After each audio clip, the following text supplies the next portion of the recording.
Hi there. Thanks for joining me today. I really appreciate it.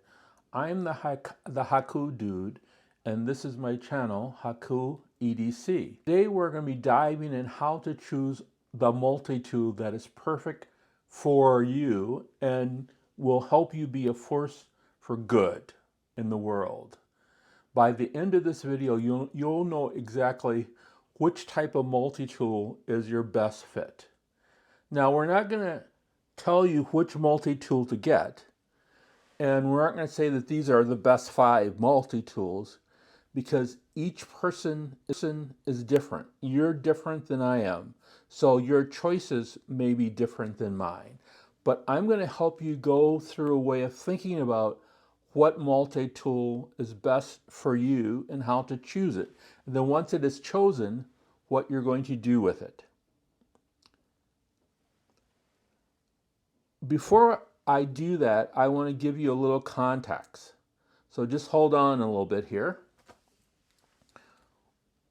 There are a few books, I think 6 books, in our people that have influenced me quite a bit. How do I know that they have influenced me? Because if it's a book, it's generally a book that I've read multiple times. I've also may have gotten an audio version of the book. If the book was made in some aspect of a PowerPoint or a movie or something like that, I would have gotten it in that regard also.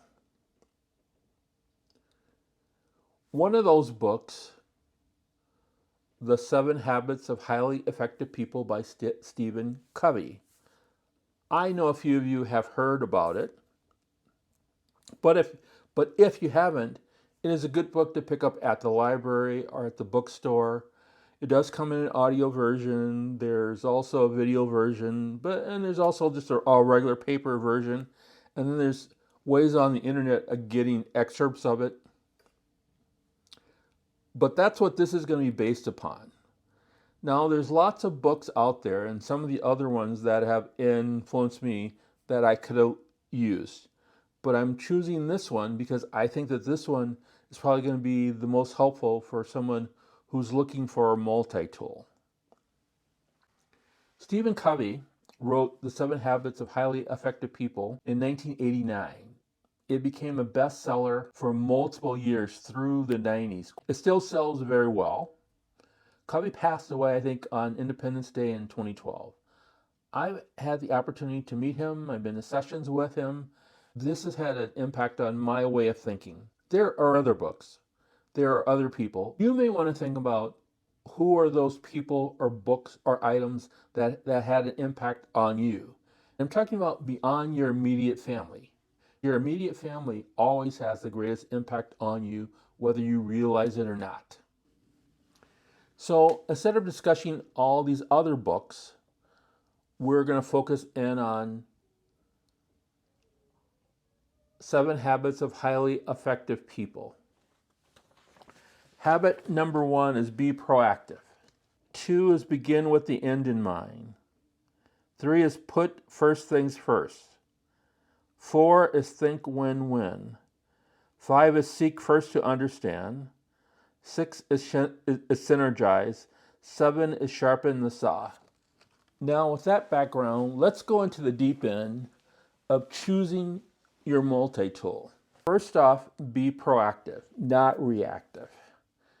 What that means here is that you're going to look at what tasks you need to accomplish,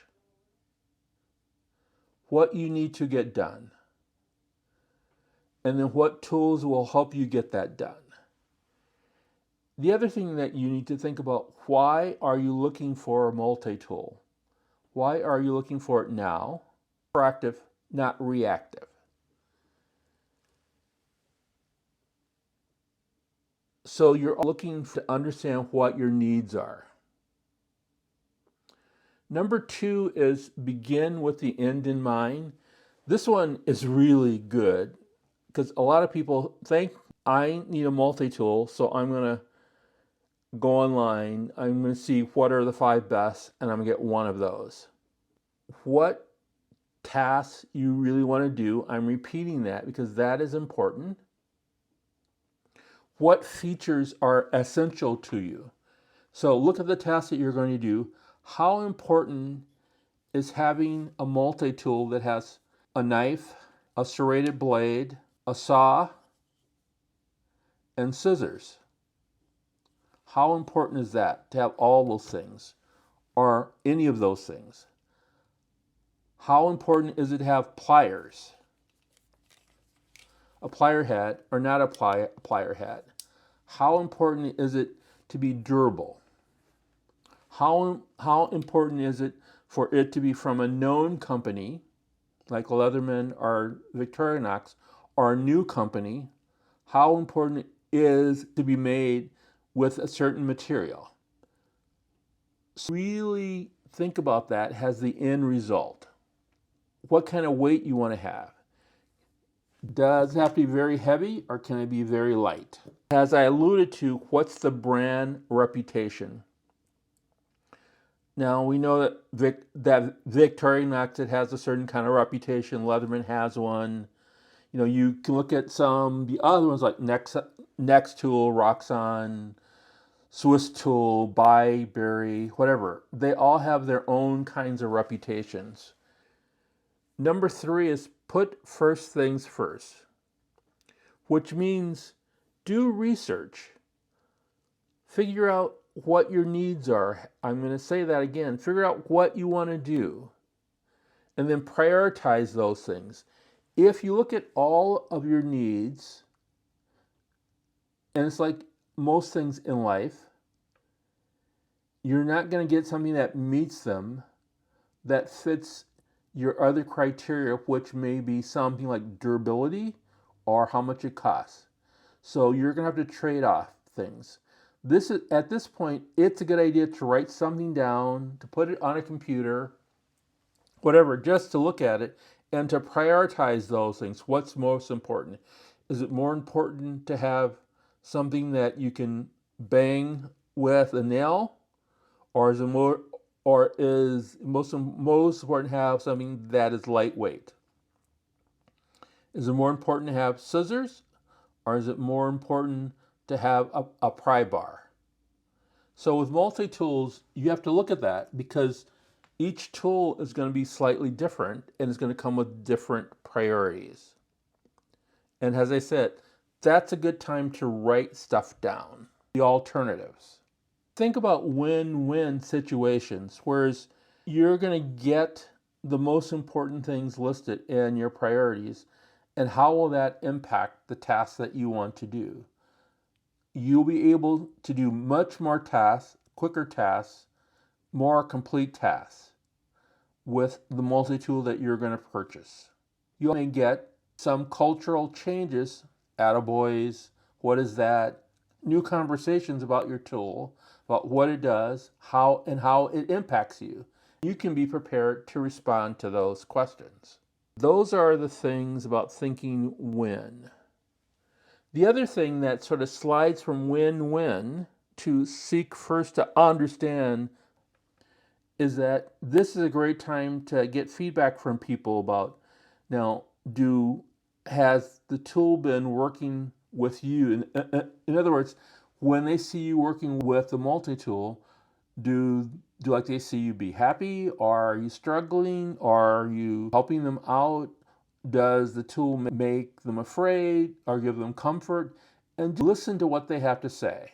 And this is a really good opportunity for you to explain to people who may not understand why you got the multi-tool and how you're using it. I think hearing from people who you may disagree with, who may think that you don't need this tool, is a good idea because it helps us to solidify why you need it. It's not an argument, it's not a debate, and nor should it be.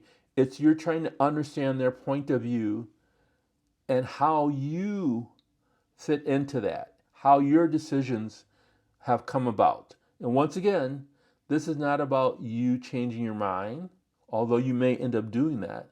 This is about you understanding your choice. Now that we've gone through 5 of the habits, just think back on your previous purchasing decisions. Did you go through anything like this? Was it helpful to you? Or was it just a distraction? We're going to go to the final 2, and we will get through those fairly quickly. I want to seek your feedback. So please subscribe, leave a comment. I read all the comments. They're important for me. Once again, I'm trying to seek your feedback. I'm seeking to understand. Number 6 is, now that you've done all those things, it's time for you to act, to synergize the act. It's time for you to make a decision and buy a dang tool, a multi-tool. You've done the research. You've looked at the tasks that you need to have done. You've talked to people about the tool, and you will get a tool that fits you. You're not going to get a tool because I recommended it. You're not going to get a tool because you heard someone on YouTube say that these are the 3 best tools. You'll get a tool because it fits what your needs are.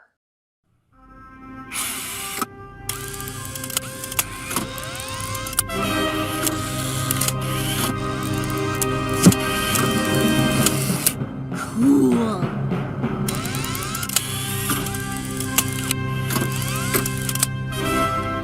That's what I'm getting. The last one is Sharpen the Saw. Now this one is very appropriate for our multi-tools because it talks about maintenance.